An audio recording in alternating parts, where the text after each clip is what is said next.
এ আমার রসুল আপনার সাহাবাদেরকে শোনাইয়ে দেন, আপনার সামনে এই আজকাল থেকে নিয়ে কিয়ামত পর্যন্ত, যেহেতু আপনি কবরে চলে গেলেও কবরে আপনি জিন্দা, এই জন্য আজকাল এখন থেকে নিয়ে কিয়ামত পর্যন্ত আমি বিধান জারি করে দিলাম, আমার রসুলের সামনে কোনোদিন বড় আওয়াজে কেউ কথা বলতে পারবে না। ইসলামের প্রথম মুসলমান যুবকদের মধ্যে, বালেকদের মধ্যে প্রথম মুসলমান আবু বকর সিদ্দিক, আর মহিলাদের মধ্যে মহিলা পুরুষ উভয়ের মধ্যে সর্বপ্রথম মুসলমান খাদিজাতুল কুবরা রাদিয়াল্লাহু। এই দিক দিয়ে মহিলারা আমাদের থেকে আগিয়ে গেছে, বলেন না আলহামদুলিল্লাহ। তো সেই প্রথম মুসলমান আল্লাহ পাক ধমক দিয়ে বলছে, আন তাহবাত আমালু, তোমাদের ঈমান বরবাদ করে আমি ঈমানের ঘর থেকে কান চেপে ধরে বের করে দেব। তোমাদের মতো ঈমানদার দরকার নাই আমার, যারা আমার নবীজির সামনে কথা ছোট্ট ছোট্ট করে বলে, বড় আওয়াজে কথা বলে না, চুপচুপ করে কথা বলে। আমি আল্লাহ আমার ওই সাহাবাই কেরামদের দিলটাকে, তাদেরকে পরীক্ষা নিলাম, আমার পরীক্ষায় তারা পাস, তাদের কলবের মধ্যে আমি তাকওয়া ফরেজগারি দিয়ে ভরপুর করে দিই। উলাইকা আল্লাযীনা ইমতাহানাল্লাহু কুলুবাহুম লিত্তাকওয়া, তাদের দিলের মধ্যে তাকওয়া ফরেজগারি দিয়ে আমি দিল পরিপূর্ণ করে দেব, তারা আমার পরীক্ষায় পাস। পরীক্ষা নেনেওয়ালা আল্লাহ, ছাত্র হলেন সাহাবায়ে কেরাম। সাহাবায়ে কেরাম এই আয়াত নাজিল হয়ে যাওয়ার পরে চুপ হয়ে গেছেন, এমন ভাবে চুপ হয়েছেন সকলে একটা মরা কাষ্টের মতো, কোনো সারা শব্দ নাই। কথা কিছু বললেও খুব ছোট্ট করে একটু কানে কানে ফিসফিস করে বলে, ফিসফিস করে কথা বলতেছেন। একজন সাহাবী তো দূরে এসা কাঁদতে শুরু করলেন, কারণ আমার গলার আওয়াজ একটু বড়। তিনি বলতেছেন, আমি তো হালাক হয়ে যাব, আমি তো হালাক হয়ে গেলাম, কারণ আমি কথা বলতে গেলে একটু গলার আওয়াজ বড় হয়ে যায়, আমি কি করব? উনি টোটালি কথা বন্ধ করে দিয়েছে, কথা বন্ধ করেছে। সাহাবায়ে কেরাম এই আয়াত নাজিল হওয়ার পরে আল্লাহর পয়গম্বরের সাথে আদব কাকে বলে, সুবহানাল্লাহি ওয়া বিহামদিহি, আদব। আমরা অনেক সময় মনে করি আমরা একে অপরকে বেয়াদব বলি না, খবর করি এই বেয়াদব ছেলে কোথায়, কি বলেন কি বলেন না? আছেন আপনাদের দেশে? বেয়াদব মানে কি? তার কাছে আদব নাই। কি নাই? আদব নাই। এটা আমরা মনে করছি একটা সাধারণ ছোট্ট কথা, এই বেয়াদব। আসলে এটা অনেক বড় শব্দ, কারণ আদব এমন এক জিনিস যে আদব রক্ষা না করার কারণে আল্লাহ পাক বলছে ঈমান থেকে বাইর করে দিবে। সাহাবায়ে কেরামদেরকে আল্লাহ ধমক দিয়া বলছেন, তোমরা আমার রসুলের সাথে আদব রক্ষা করো নাই, এই জন্য বাইর করে দিবি ঈমান থেকে। বোঝা যাচ্ছে আদবের একটা পর্যায়ে আছে ঈমান হারাইয়ে ফেলে। আদব করতে না জানলে, সমস্ত তাফসীর খুলে দেখবেন, সূরা হুজরাতের এই আয়াতগুলি তাফসীর লিখেছেন, যেখানে আল্লাহ রসুলের হাদিসের আলোচনা হয়, সেইখানেও আল্লাহ রসুলের সাথে যেরকম ইজ্জত এবং সম্মান দেওয়া দরকার, আল্লাহ রসুলের হাদিসের সাথে ওরকম সম্মান দেওয়া দরকার। মানুষ তো বুঝে না, আমাদের সমাজের মুসলমানেরা বুঝে না কোন কারণে আমার কোন কথায় আমার ঈমান যে চলে যাবে আমি টেরও পাবো না। এই জন্য যেখানে হাদিসের দরস হয়, হাদিসের আলোচনা হয়, যেহেতু দুনিয়ার কোনো মানুষের বানানো নয়, হাদিসও আল্লাহ প্রদত্ত। কোরআন যেরকম ওহী, হাদিসও ওহী। কোরআন আল্লাহ পাকের তরফ থেকে সরাসরি জিবরিলের মাধ্যমে আসছে, আর হাদিস আল্লাহ পাকের পক্ষ থেকে রসুলের সিনায় আসছে। এই জন্য শুধু একটা তেলাওয়াত করা হয়, আরেকটা তেলাওয়াত হয় না, এতটুকু বেশ কম। কিন্তু হাদিস আর কোরআন দুইটাই আল্লাহ পাকের তরফ থেকে, এটার সাথে কোনোভাবে বেয়াদবি করা যাবে না। এই জন্য আমরা ছাত্রদেরকে যখন পড়াই হাদিসের দরসের মধ্যে, ছাত্ররা অত্যন্ত আদবের সাথে বসে থাকে। হাদিসের কিতাবগুলি সামনে নিয়ে বসে, তারা একটা টেবিল থাকে, আত্মাহিদ শুরুতে বসে তারা আয়সা বসে পড়তে শুরু করে এবং উস্তাদ যতক্ষণ পর্যন্ত তাকরীর করে খুব কান দিয়ে মনোযোগ সহকারে শোনে। কারণ হাদিসের দরস যেখানে হয়, হাদিসের আলোচনা যেখানে হয়, সেখানে আল্লাহ পাকের তরফ থেকে রহমত এবং সকিনা নাজিল হয়। আপনারা ব্যাপারটাকে খুব হালকা মনে করবেন না দোস্ত। আপনারা এখানে বসে আছেন, এতক্ষণ এটা একটা মাঠ ছিল, ময়দান ছিল। যখন এখানে কোরআনের আলোচনা, হাদিসের আলোচনা যখন হচ্ছে, এটা আল্লাহ পাকের কাছে এত দামি, এই মুহূর্তে আশপাশের যত জায়গা আছে সবচেয়ে দামি জায়গা এখন এটা। কারণ দামি জিনিসের আলোচনা হচ্ছে, কোরআন দামি, হাদিস দামি। দামি জিনিসের আলোচনা যেখানে হবে সেখানে ওই জায়গাটাও দামি হয়ে যায়। আমরা যে কিছু সংখ্যক মানুষ বসলাম, আমরা বেদামি মানুষ, আমাদের গুনাহ নাই না? গুনাহ আছে, গুনাহ আছে। আমরা বেদামি মানুষ, কি আর আমাদের দাম আছে? আল্লাহ পাক বলে যে তোরা যখন আমার দামি জিনিসের সাথে বসবি, সময় লাগাবি, আলো বাতাসে বসে যাবি, আমি আল্লাহ তোদেরকেও দামি বানাই দেব। পারেন কি পারেন না? আমরা তো রসুলকে দেখি নেই, কত প্রায় 1450 বৎসর পর আমাদের আশা, কত লম্বা সময়। দোস্ত, সাহাবায়ে কেরাম রসুলকে যে কি ভালোবাসতেন, এটার বর্ণনাগুলি হাদিসের পৃষ্ঠায় তাকালে দেখি আমাদেরকে যে আল্লাহ পাক এখনো ইমানদার বানাইছেন, এই শুকর আদায় করে তো শেষ করতে পারবো না। আমরা রসুলকে কোনো ভালোবাসা দিতে পারি? আল্লাহ রসুলকে যে ভালোবাসা দেওয়া দরকার, সেই ভালোবাসা আমরা 1/100 দিতে পারিনি। আপনারা পারছেন কিনা জানি না। একজন সাহাবী যেদিন আল্লাহ রসুল দুনিয়ার থেকে চলে গেলেন, তিনি হাল চাষ করতেছিলেন। রসুল অসুস্থ ছিলেন, অসুস্থর পর একটু সুস্থ হলেন, এগুলি সব বর্ণনা পাওয়া যায়। বাস আল্লাহর হাবিব জোহরের আগে, কিছুক্ষণ আগে খবর এসে গেল আল্লাহ রসুল দুনিয়ার থেকে চলে গেছে। ওই সাহাবী হাল ছেড়ে দিয়ে দৌড়াইয়া মদিনা শরীফে দিয়ে আসতেছে, পাগলের মতো আসতেছে।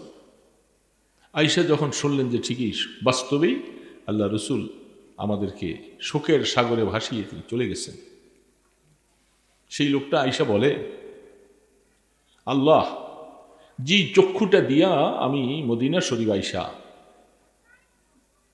মসজিদে নববীতে ঢুকে তোমার বন্ধুকে দেখতাম, তোমার বন্ধুকে আর দেখব না, আর দেখা যাবে না, তিনি কবরে চলে যাবেন। আল্লাহ, আমি এই চক্ষু দিয়া দুনিয়া দেখতে চাই না। যে চক্ষু আমি রসুলকে দেখতাম, আমি আর এই চক্ষু চাই না, যে দুনিয়া দেখার জন্য আমার চক্ষু দরকার নাই, তুমি আমার চক্ষুগুলি উঠে নিয়ে যাও। প্রেম কাকে বলে হাদিস খুলে দেখেন, আল্লাহ পাক সাথে সাথে দোয়া কবুল করেছে। তাহলে কত বড় মনের থেকে আবেগ নিয়ে বলছিল যে আমি এই চক্ষু আর দুনিয়া দেখতে চাই, তোমার বন্ধুকে আর দেখবো না, আমার এই চক্ষু দিয়ে কি লাভ? কি প্রেম আর কি অবস্থা ছিল রসুল। আমরা তো রসুলের জমানায় আসি নাই, এটা এক ভাগ্য। আমরা সেই মনে হয় ভালোবাসা দিতে পারতাম না, সেই ভালোবাসা আল্লাহর হাবিব। আহা, মক্কার জীবনে দোস্তরা এত চেষ্টা করলেন, কেউ ঈমান নিচ্ছে না। রহমতে দো আলম তিনি অনেক আশা নিয়ে তাইফে গেছিলেন না, দাওয়াত দিতে তাইফে গেছেন। তো আমার কথা বোঝা যায়? অল্প সময় কয়েকটা কথা। সেইখানে যাওয়ার পরে তারাও কি করলো? কলেমা গ্রহণ। আচরণটা কি করলো তারা? খুব কঠিন আচরণ। আল্লাহ রসুলকে এত বেশি আঘাত দিল, এই যুবকদের মতো, এই বয়সী এই যুবকরা মনে রাখো, ওই সময় একদল যুবক তারা রসুলকে আঘাত করেছে, ইট পাটকেল মারছে। আর তোমরা একদল যুবক আইসা রসুলের স্মৃতি আলোচনা হচ্ছে, সিরত আলোচনা হচ্ছে, এই মসজিদে এসে বসছো। বলো না আলহামদুলিল্লাহ? বেশ কম হয়েছে কি হয় নাই? ওরা ওই জামানার, আর আমরা 1450 বছর পরের। তোমরা 1450 বছর পরের যুবক রসুলের সিরত আলোচনার মজলিসে এসে বসছ, যদিও তোমাদের মধ্যে এমন যুবক এখানে আছে যারা 4 ওয়াক্ত নামাজ 5 ওয়াক্ত সারাদিন পড়ি নেই। আছে না নাই বলো? 5 ওয়াক্ত নামাজ পড়ি নেই এমন যুবক আছে, কিন্তু তোমার দিলের মধ্যে লাগছে নামাজটা তো পড়লাম না। যাই দেখি কোরআনের আলোচনার মজলিসে ওলামায়ে কেরাম কথা বলবেন, রসুলের কথা হবে, আল্লাহ পাকের কথা হবে, সেখানে একটু বসি। হতে পারে আল্লাহ পাকি বসার উসিলায় তোমাকে হেদায়েত দিয়ে দিবে, পারে কি পারে না? আমার আল্লাহ এই আশা নিয়ে আইসা বসা। বন্ধুরা, দোস্তরা, কি বলো, আশাটা ঠিক আছে না নাই বলেন?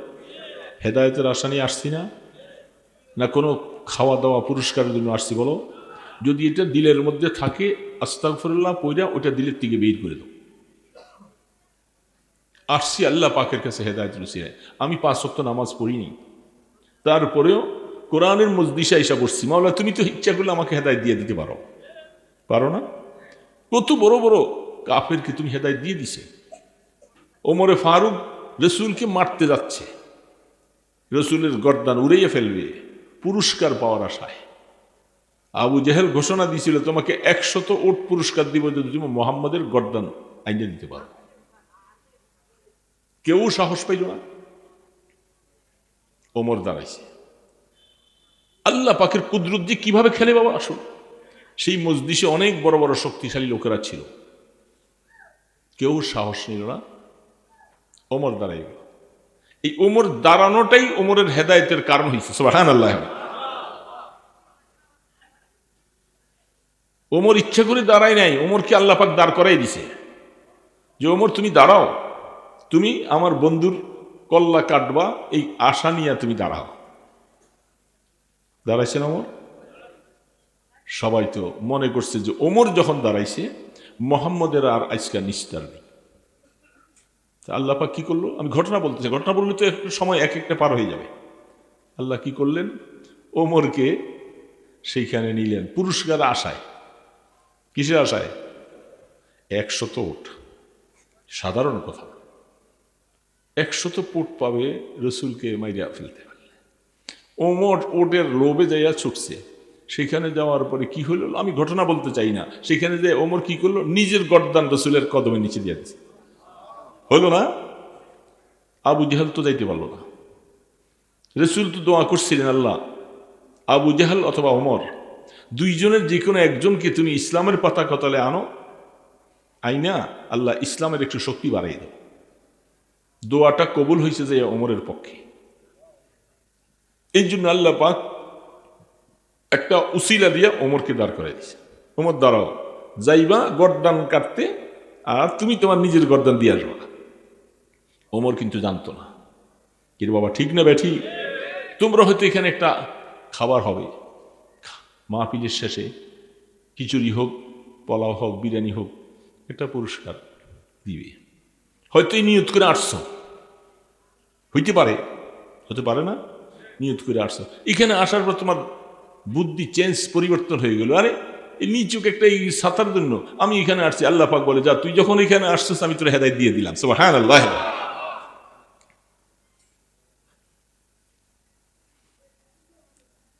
আল্লাহ সুবহানাহু ওয়া তাআলা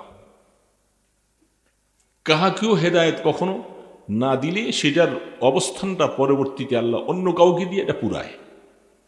তায়েফের ময়দানে ওরা কেউ ঈমান আনলো না। ঈমান না আনছো ভালো কথা, কিন্তু রসুলকে এত আঘাত কেন দিলা, রক্তাক্ত কেন করলা? সাধারণ রক্ত নয়। হাদিসের পৃষ্ঠাগুলি পড়লে, এই হাদিসগুলি পড়লে চোখের পানি রাখা যায় না দোস্ত। আমরা তো পড়তেও জানি না, হয়তো মাঝে মধ্যে একটু শুনি, কলিজা ফেটে যায়। এই দেহের মধ্যে, এই সোনার শরীরের মধ্যে, এই চেহারার মধ্যে ইট পাটকেলগুলি এমন মারা মারছে, শরীরটাকে ক্ষত বিক্ষত করে সমস্ত শরীর দিকে রক্ত বেয়ে বেয়ে পড়ছে। হযরত যায়েদ বিন হারিসা রাদিয়াল্লাহু তাআলা আনহু রাসূলের সাথী ছিলেন সফরে।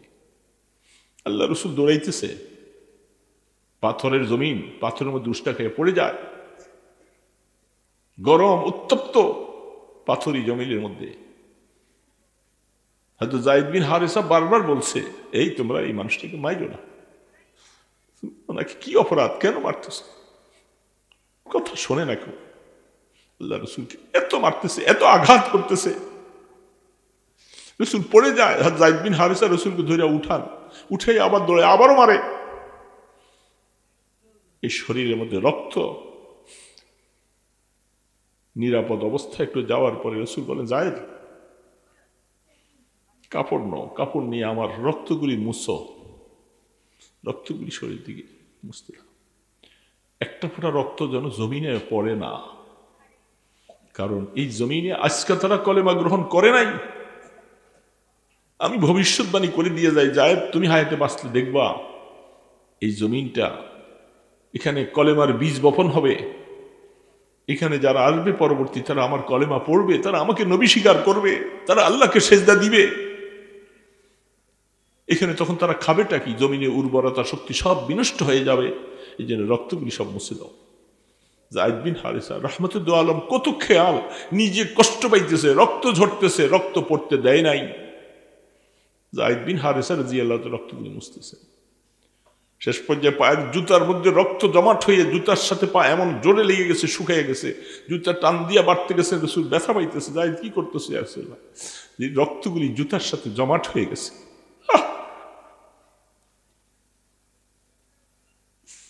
কি অপরাধ ছিল! আজকে তো আমরা কলেমা পড়ছি, আমরা মজায় মজায় আছি, আমার নবীকে কষ্ট, কষ্টটাই শোনার দেহে। যেখানে মাছি বসে না, মশা বসে না, মেঘমালা যেখানে ছায়া দেয়, সেই নবীজির শরীরে রক্তাক্ত অবস্থা কিসের কারণে? আজকে আমাদেরকে আপনাকে কোরআন পৌঁছাবার জন্য, কলেমা পৌঁছাবার জন্য, আমাদেরকে মুসলমান বানাইবার জন্য নবীজির এত কষ্ট, এত কষ্ট, এত কষ্ট পাওয়ার পরেও রাসূল একটু শান্তিতে ঘুমাবে।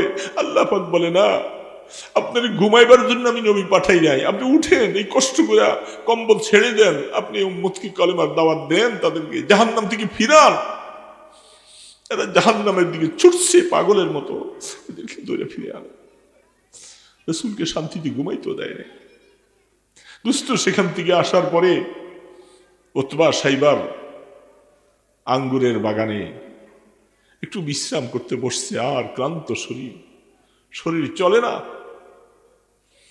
তারা কাফের, ওরা দূর থেকে দেখে, আরে মুহাম্মদ কোত্থেকে আসছে, ও ওইখানে মাইর খেয়ে আসছো। শত্রুরা, যার কারোর সাথে শত্রুতা থাকলে সে যদি একটু মুসিবতে পড়ে দূরে বসে বসে হাততালি দেয়, খুব ভালো হয়েছে। এটা না অভ্যাস আমাদের দেশে,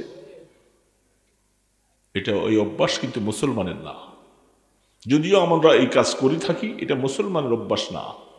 হতে পারে আপনার সাথে তার কোনো দ্বন্দ্ব, কোনো সম্পত্তি নিয়ে ভাগাভাগি, মেল দরবারে অসন্তুষ্ট, কিন্তু না, সে একটু মুসিবতে পড়ছে, তুমি হাততালি দিবা, এটা আল্লাহ রসুলের আদর্শ না। মুমিন এই কাজ করতে পারে না। সত্য তোমাদের মধ্যে সমস্যা থাকতে পারে, এটা আমাদের দেশে অবস্থা আছে, আছে না রে? নাই বাবা বলো, দূরে বৈশা বৈশা খুব বাহাবা মারে, হাততালি দেয়, কাম হয়েছে। এই অভ্যাস তৈরি কাফেরদের। দয়াল নবীকে রক্তাক্ত অবস্থা বসে দেখে উতবা সাইবা ওই আঙ্গুরের বাগানে দেখতেছে মোহাম্মদ মাইর খাইয়ে আসছে, ভিতরে ভিতরে খুব খুশি। আমাদের বাপ দাদার ধর্ম মধ্যে কালিমা লাগাইয়া তুমি নতুন ধর্মের আবিষ্কারক হইছ, গেছিলে তায়েফের ময়দানে, সেখানে তোমার দিশে শাস্তি কইয়া তারা খুব খুশি, তারা খুশি। আমার আল্লাহ পাক তিনি একটু নারাজ। জিবরিল, যাও না, আমার বন্ধু কি বলে দেখো তো। জিবরিল আলাইহিস সালাতু ওয়াস সালাম বন্ধুর কাছে আইসা বলতেছে, আপনার এই কষ্ট দেখে আল্লাহ পাক আমাকে পাঠাইছে, আপনি একটু বলেন কি করা দরকার। তায়েফের যে দুইটা পাহাড় আছে, আমি পাহাড় দুইটাকে এমনি চাপা দিয়ে দিই। ক্ষমতা আছে না নাই? জিবরিল আলাইহিস সালামের ক্ষমতা আছে, এটা কোনো ব্যাপারই না। দুইটা পাহাড়কে চাপা দিয়া দিই, জম্মের মতো শিক্ষা দিয়া দিই, বাস। আর আমার বন্ধুর সাথে তো ব্যাপার। আল্লাহ পাক দেখেন পরীক্ষার জন্য জিবরিলকে পাঠাইছে। জিবরিল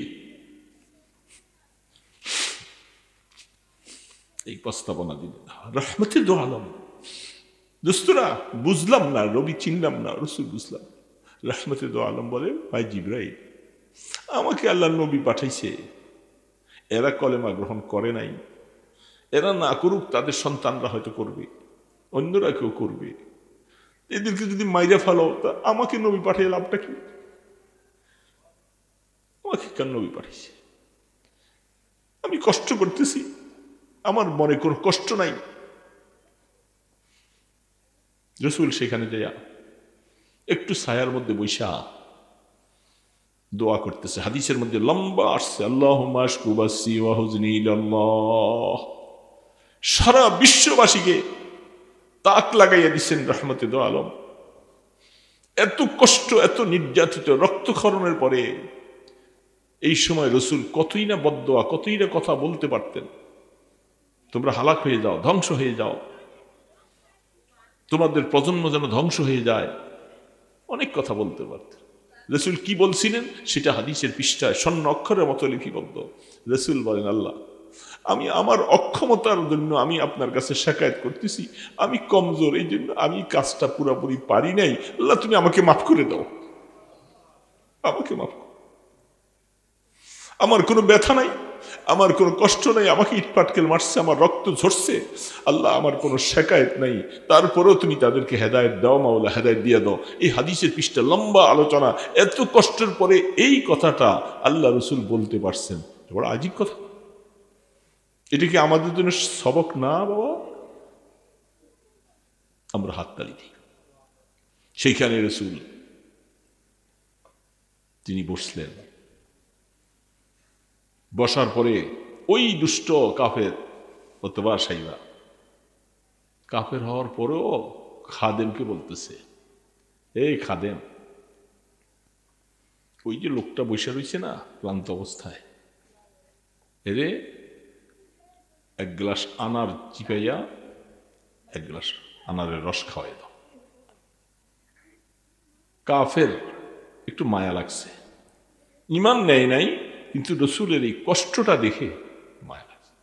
ওইখানে একডুক পানির ব্যবস্থাও নাই, কলিজাটা পিপাসা হয়। তায়েফের ময়দানে যারা গেছেন দেখছেন তো, তায়েফ কি অবস্থায়, কত ভোগ। সে মালিকের ওয়ার্ডার পাইছে, আনার চিপাইয়া একটা পাত্রের মধ্যে নিয়ে রসুলের সামনে নিছে। তারা দুইজন মানুষ, যায়েদ বিন হারেসা আর আল্লাহ রসুল। ক্লান্ত, পিপাসিত, ক্ষুধার্ত এই অবস্থায়। আমরা তো এইরকম ক্লান্ত ক্ষুধার্ত অবস্থায় যদি কিন্তু খাবার সামনে পাই, কোন সময় আবার বিসমিল্লাহ পড়বো, আর বেটা আগে খাইয়া নিই, আগে কলজাটা ঠান্ডা করি। রহমতে দো আলম আনারের রসের পেয়ালাটা মুখে দিবার সময় বিসমিল্লাহির রহমান রহিম। গোলাম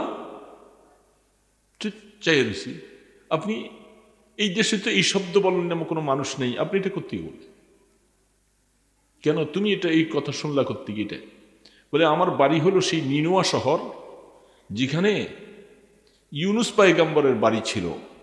আমি সেই দেশের মানুষ, আমি এখানে তাদের গোলাম হয়ে আসছি। আমরা আমার দেশের থেকে সেই কথা শুনে আসছি।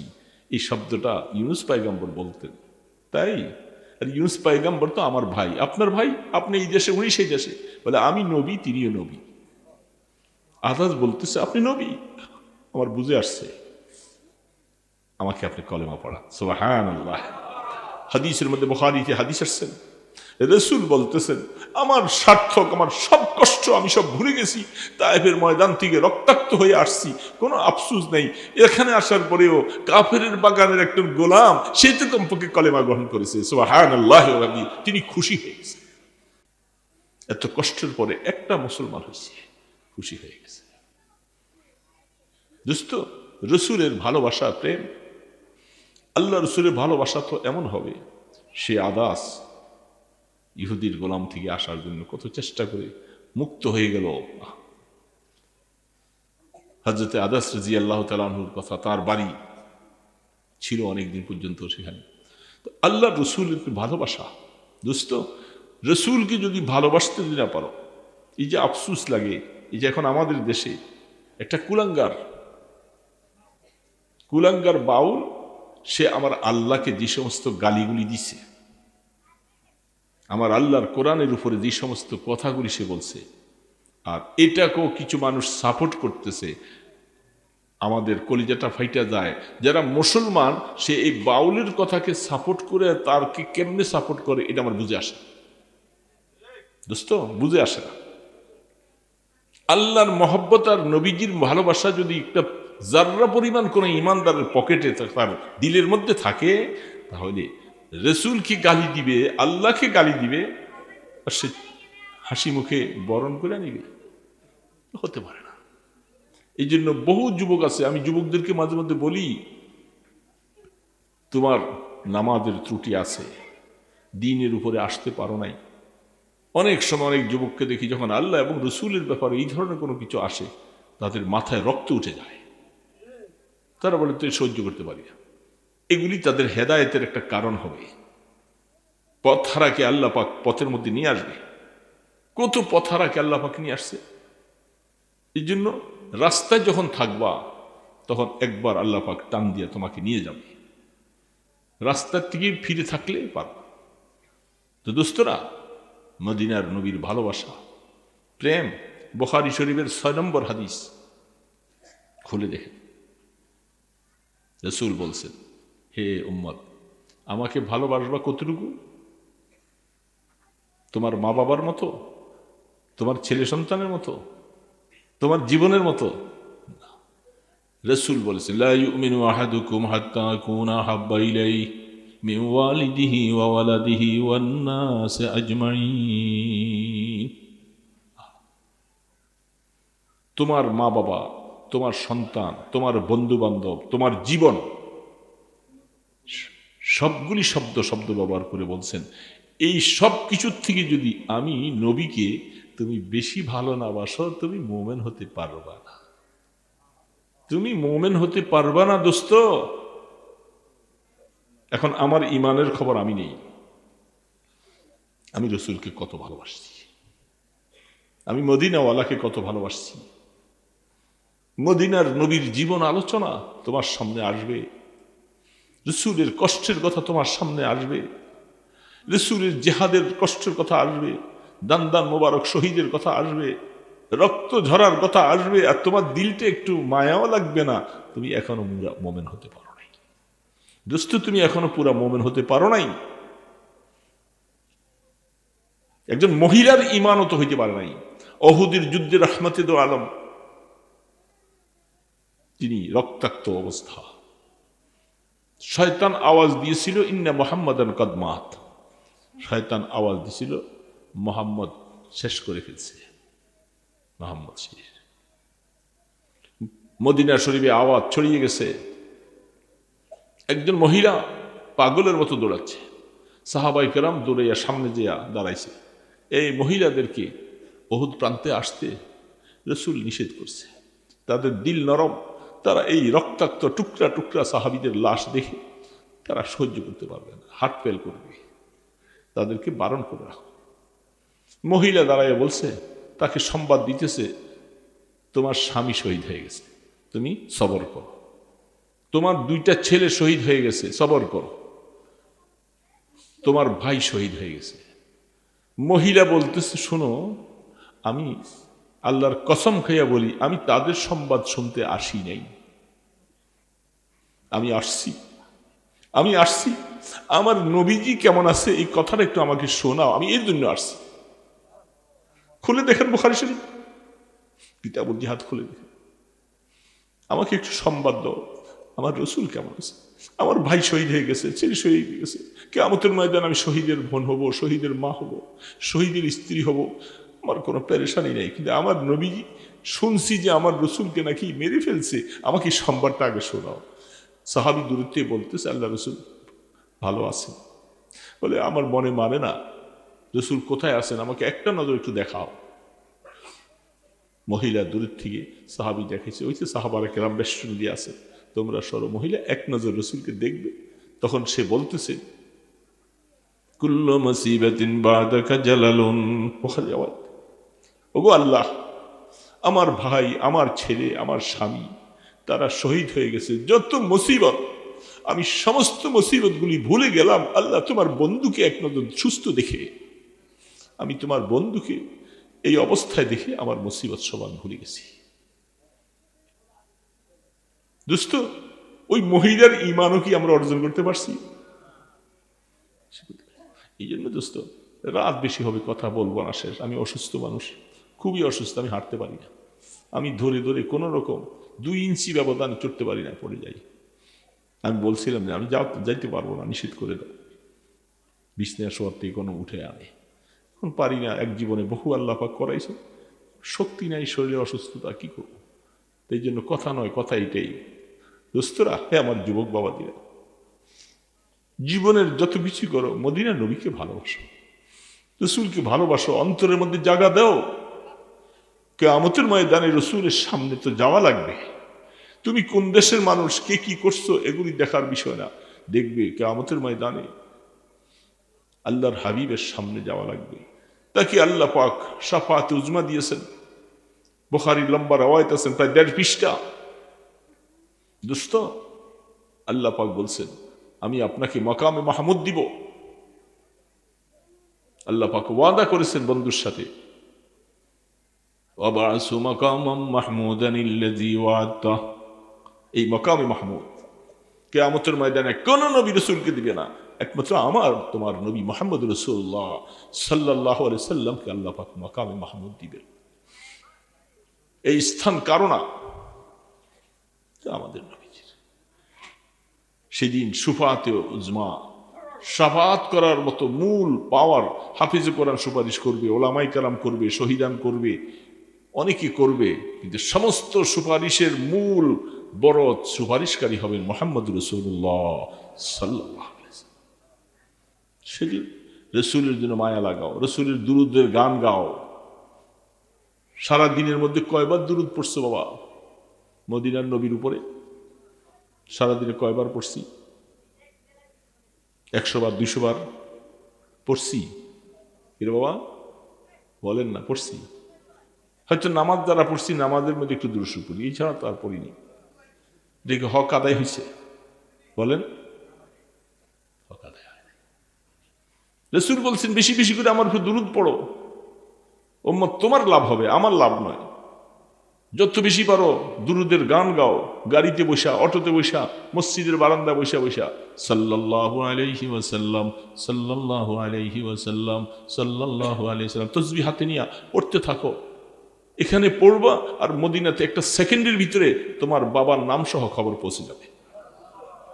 অমুক বন্দা, অমুকের ছেলে রাসূল আপনার উপর এই দুরূদ সালাম পড়েছেন। রাসূল সালামের জবাব দিবেন।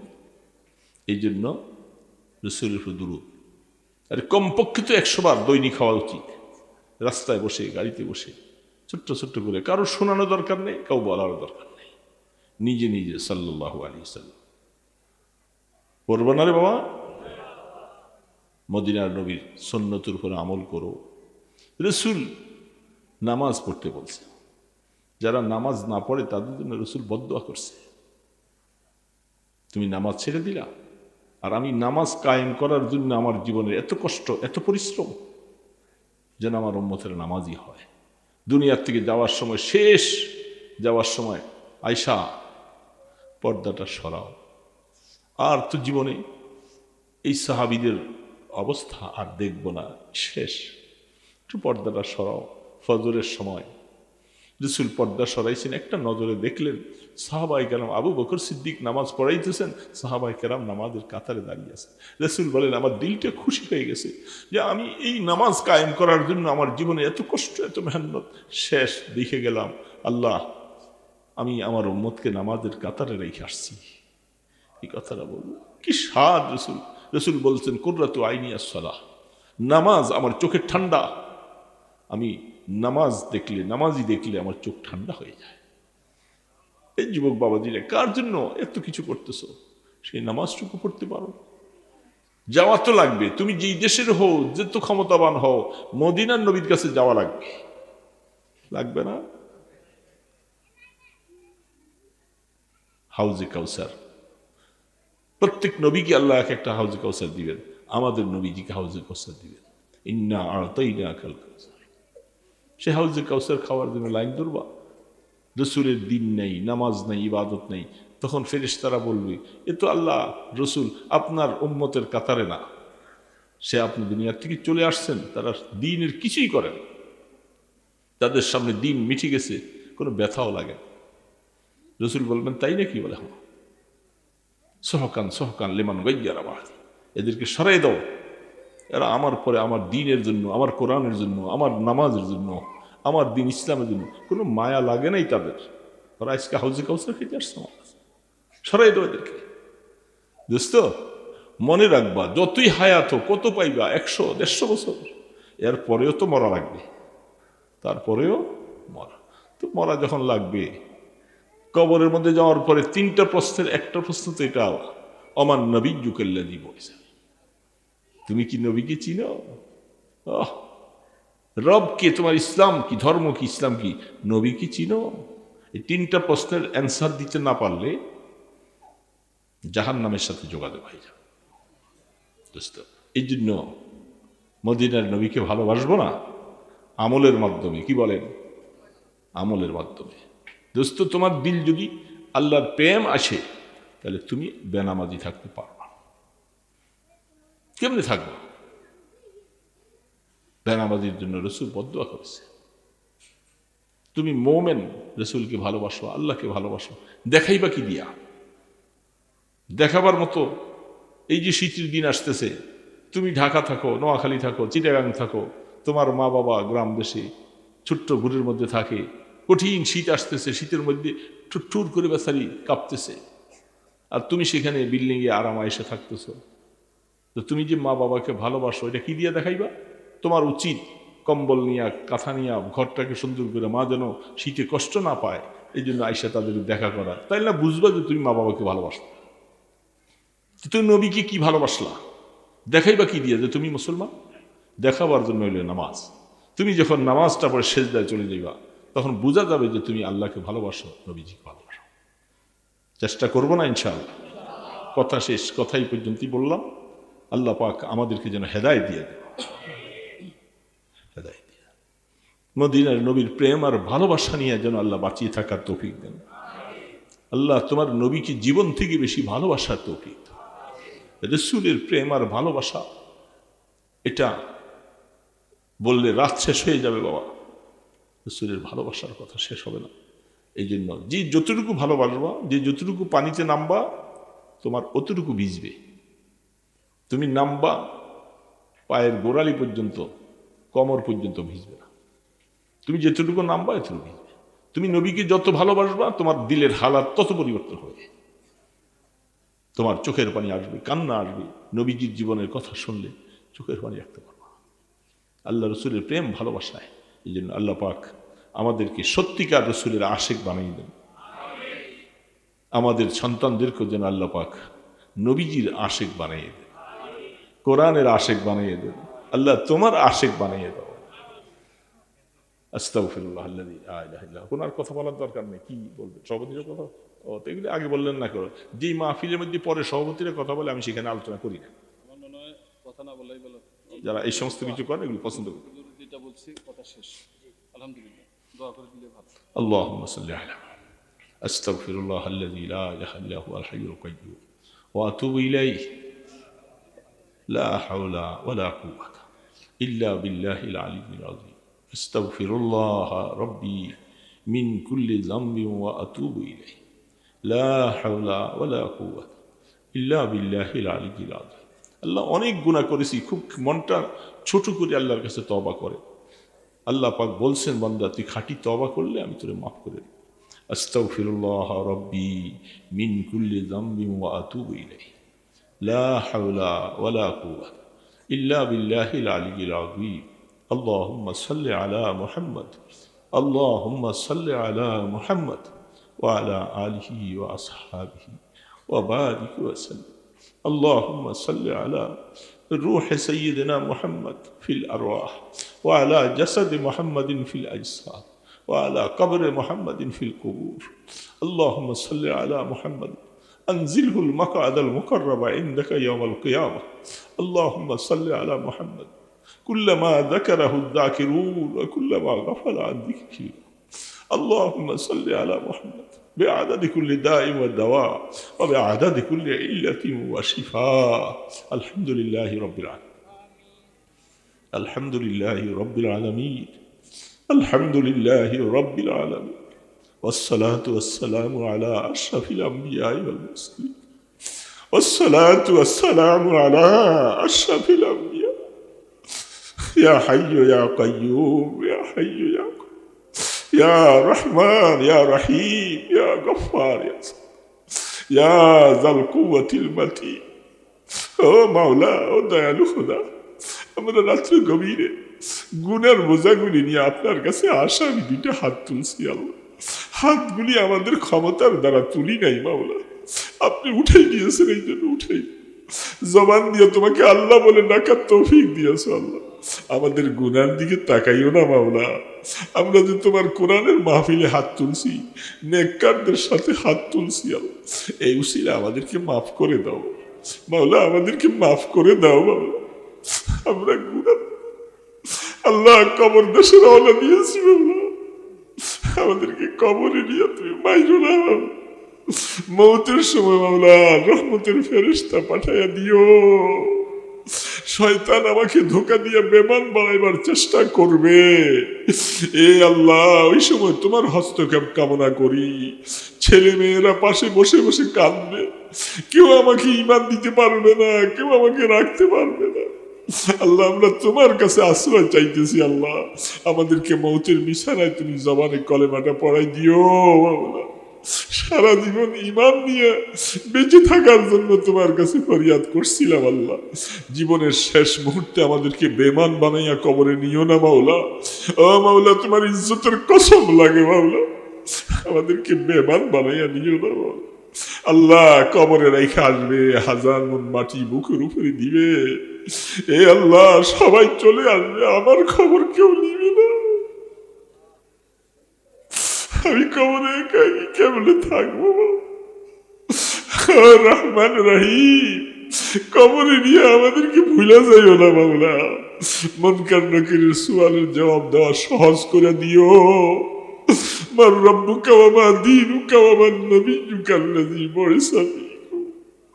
আল্লাহ, তোমার রাসূল বলছে যারা এই প্রশ্নের জবাব দিতে পারবে, ঘোষণা আসবে, আফলিসুহু মিনাল জান্নাহ ওয়া আলবিসুহু মিনাল জান্নাহ ওয়াফতাহ লাহু বাবাল ইলাল জান্নাহ। জান্নাত থেকে বিছনা পাঠাও, জান্নাতের দিকে দরজা খুলে দাও। আল্লাহ, কবরের মধ্যে জবাব দেওয়ার তৌফিক দিও। আল্লাহ, কিয়ামতের ময়দানে আল্লাহ আমুল্লামার ডান হাতে দিও বাবা। আল্লাহ, সূর্যের তাপে কলিজাটা ফেটে যাবে, মাথার উপরে সূর্যের তাপ হবে মাওলা।